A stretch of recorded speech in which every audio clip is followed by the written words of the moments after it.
మా చిన్నప్పుడైతే ఆదాయ వనరు అంటే ఏదైనా షాపుల్లో పనిచేయడమో లేకపోతే పేపర్లు వేయడమో రోడ్ల మీద ఏదైనా పెట్టుకుని అమ్ముకోవడమో ఇట్లాంటివి అవి అమ్మాలన్నా మళ్ళీ పెట్టుబడి కావాల్సి ఉంటుంది.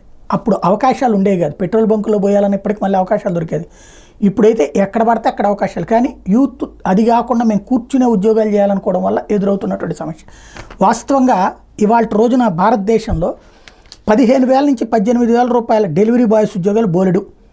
అలాగే గోడౌన్లు చూసుకోవడానికి 15,000 నుంచి 18,000 బోల్డ్ అవుట్సోర్సింగ్ ఉద్యోగాలు వస్తున్నాయి. రిటైల్ స్టోర్ సేల్స్లో అయితే రిలయన్స్ల దగ్గర నుంచి డిమార్ట్ల దాకా 18,000 నుండి 22,000 ఇస్తున్నారు. బిఎఫ్ఎస్ఐ సేల్స్లో 22,000 నుంచి 24,000 ఇస్తున్నారు. అసెంబ్లింగ్ లైన్ వర్కర్లు 16,000 నుంచి 19,000 రూపాయలు ఇస్తున్నారు. ఇవన్నీ ఇప్పుడు ఉద్యోగాలు విపరీతంగా ఉన్నాయి.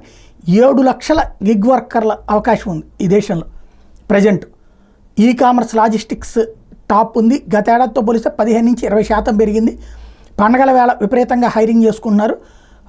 ఇప్పుడు బిఎఫ్ఎస్ఐ రిటైల్ ఆతిథ్య రంగాల్లో కూడా జోష్ భారీగా పెరుగుతోంది. బేసిక్గా ఈ వర్గానికి ఉద్యోగ అవకాశాలు విపరీతంగా పెరుగుతున్నాయి. కాకపోతే 15,000 ఇచ్చినా సరే సాఫ్ట్వేర్ కంపెనీలో కూర్చుని చేయాలన్న దాని మీదనే కాన్సన్ట్రేట్ చేస్తున్నటువంటి వాళ్ళ వలన ఇది మిస్ అవుతోంది.